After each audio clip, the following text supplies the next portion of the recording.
পঞ্চম শ্রেণীর গণিত বই নিয়ে আমি তোমাদের সাথে ধারাবাহিকভাবে আলোচনা করছি। তার ধারাবাহিকতা এখন তোমাদের সাথে 28 নম্বর পৃষ্ঠা থেকে আলোচনা করব।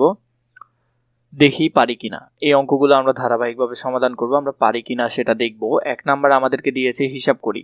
78 বিয়োগ থার্ড ব্র্যাকেট দিয়েছে 56 যোগ এরপরে সেকেন্ড ব্র্যাকেট 165 বিয়োগ 48 ভাগ 6 গুণ 9। তো এখানে আমাদেরকে অনেকগুলো কাজ দিয়েছে, এই কাজগুলো আমরা ধারাবাহিকভাবে এখন করব। এই প্রশ্ন থেকে আমরা ডিরেক্ট করে ফেলি। এখানে আমি তোমাদেরকে সমান চিহ্ন দিয়ে করে ফেলতেছি অঙ্কটা। আমরা জানি প্রথমে ফার্স্ট ব্র্যাকেটের কাজ করতে হয়, তাহলে 48কে যদি 6 দিয়ে ভাগ করা হয় কত হবে? 6 8 48। তাহলে আমরা আগে এই অংশটা লিখে ফেলি। 7 8 বিয়োগ থার্ড ব্র্যাকেট আছে, থার্ড ব্র্যাকেট লিখে ফেলি 5 6 যোগ সেকেন্ড ব্র্যাকেট 100 বিয়োগ 48কে যদি 6 দিয়ে ভাগ করা হয় 6 8 48, তাহলে এখানে আমরা যদি দিই 8 গুণ 9।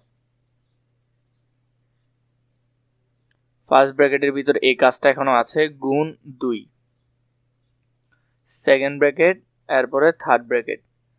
এরপরে যে লাইনের কাজটা করব আমরা 78 সেম লিখে ফেলি বিয়োগ 5 6 যোগ সেকেন্ড ব্র্যাকেট লিখলাম 156 বিয়োগ এটা যদি গুণ করি 8 নং কত? 8 নং 72 লিখলাম গুণ 2, এরপরে সেকেন্ড ব্র্যাকেট এরপরে থার্ড ব্র্যাকেট দিলাম। এরপরে আমরা গুণ করব 72কে যদি 2 দিয়ে গুণ করা হয় 144, তাহলে এটা যদি পরেরটা করি আমরা 78 বিয়োগ 56 যোগ 156 বিয়োগ 144, তাহলে এরপরে থার্ড ব্র্যাকেট।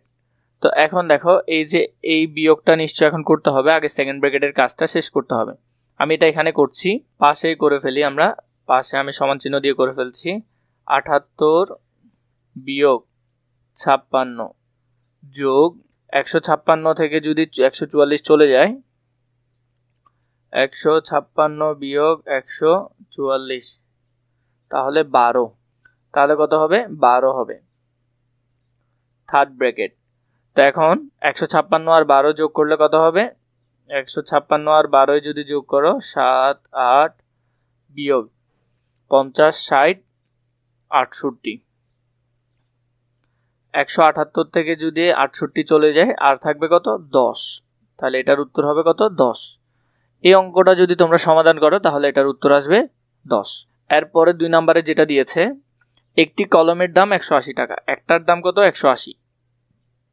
25টি কলম কিনতে কত টাকা প্রয়োজন হবে? গাণিতিক বাক্য লিখি ও সমাধান করি। তো গাণিতিক বাক্য এবং ঐকিক নিয়ম দুইটাই আমরা করব। গাণিতিক বাক্য যদি লিখো 12টি কলমের দাম 180, তাহলে তুমি লিখবে 12 180 ভাগ 12, ঠিক আছে? হলে 25টি কলমের দাম, আমরা এখানে ফার্স্ট ব্র্যাকেট দিলাম গুণ 25টা কলমের দাম, এটাই। তাহলে আমরা প্রথমে ফার্স্ট ব্র্যাকেটের কাজ করব। 180কে যদি 12 দিয়ে ভাগ করা হয় তাহলে একটা কলমের দাম পড়বে কত টাকা? 15 টাকা করে পড়বে। তাহলে একটা কলম যদি 15 হয়, 15কে যদি 25 দিয়ে গুণ করা হয় আমরা দেখি কত টাকা আসে। 180 ভাগ 12, তাহলে 15 টাকা। একটা কলমের দাম 15 হলে 25টা কলমের দাম হবে 375 টাকা, তাহলে সমান সমান 375। তাহলে তোমাদের গাণিতিক সমাধান হলো কত টাকা? 375 টাকা। এবং এই অঙ্কটা যদি আমরা ঐকিক নিয়ম অনুসারে দেখতে চাই, 12টি কলমের দাম 180 টাকা। কত টাকা? 180। তাহলে একটা কলমের দাম 15 টাকা, 25টা কলমের দাম 375 টাকা। তো এভাবে করেও চাইলে তোমরা করতে পারো, কিন্তু এখানে যখন বলেছে গাণিতিক বাক্য লিখি, আমরা গাণিতিক বাক্য লিখে অঙ্কটা সমাধান করলাম। এর পরেরটা দেখো, 3-এ যেটা বলেছে, রাজুর বাবা তাদের ডাব গাছ থেকে 25টি ডাব পেড়ে 60 টাকা দরে বিক্রি করলেন। কয়টা ডাব পারছে? 25টা ডাব পারছে। তাহলে 25 গুণ 60, ঠিক আছে? প্রাপ্ত টাকার অর্ধেক, মানে যে টাকা পাইছে তাকে আবার কি করলো? 2 দিয়ে ভাগ করলো। প্রাপ্ত টাকার অর্ধেক, সেকেন্ড ব্র্যাকেট দিয়ে রাখি। গরুর খাবার কেনার জন্য ব্যয় করলেন, গরুর খাবার কেনার জন্য ওই অর্ধেক ব্যয় করলেন। এরপরে অবশিষ্ট টাকা থেকে, তাহলে অবশিষ্ট টাকা আর কত থেকে গেছে? 2 দিয়ে ভাগ করার পর, আর অর্ধেক হলো যে অবশিষ্ট টাকা। 150 টাকার সবজি কিনলেন, তাহলে বিয়োগ 150 টাকা কিনলেন। এখন তার কাছে কত টাকা অবশিষ্ট রইল, এটা আমরা গাণিতিক বাক্য লিখলাম। অঙ্কটা যদি আমরা সমাধান করি, 25কে যদি 60 দিয়ে গুণ করো, 25 গুণ 60, 1500 টাকা, তাহলে 1500 টাকা ভাগ 2 বিয়োগ 150, 2 দিয়ে যদি ভাগ করি ভাগ 2, তাহলে কত হবে? 750 টাকা। 750 টাকা বিয়োগ 150, তাহলে 750 টাকা আর হাতে আছে, এটা থেকে যদি 150 টাকা চলে যায় আর থাকবে বরাবর 600 টাকা। তাহলে তার কাছে অবশিষ্ট আছে কত টাকা? 600 টাকা। এটার যদি আমরা অঙ্কটা দেখি, ডাবের দাম 25 টাকা করে, প্রতিটা 60 টাকা, তাহলে ডাবের দাম হলো 1500 টাকা তার কাছে। আর গরুর খাবারের জন্য 750 টাকা ব্যয় হলে তার কাছে অবশিষ্ট থাকবে 1500 থেকে 750 চলে গেলে আর কত টাকা? 750 টাকায় তার কাছে আর থাকবে। সবজি কেনার জন্য ব্যয় করলো 150 টাকা, তাহলে 750 থেকে যদি 150 চলে যায় তার কাছে আর কত? 600 টাকা থাকবে। তো আমরা গাণিতিক বাক্যটা লিখলাম, লিখে এখানে সুন্দর করে এক্সপ্লেইন করলাম। 4 বলেছে যদি 8 কেজি আটার মূল্য 384 টাকা হয়, কত টাকা?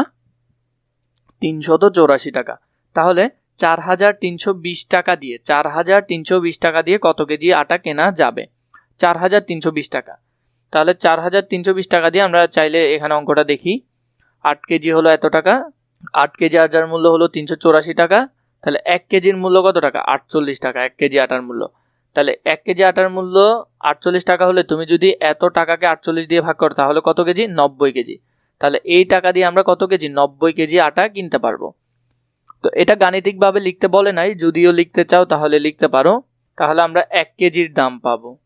এই 1 কেজির দামকে যদি আমরা 4320 দিয়ে ভাগ করি, 4320, তাহলে আমরা কত কেজি কিনতে পারবো সেটা পেয়ে যাব। তো আশা করি তোমরা বুঝেছো। বাকি অংশ প্রয়োজন হলে নিশ্চয়ই আমাকে কমেন্ট করে জানাবে।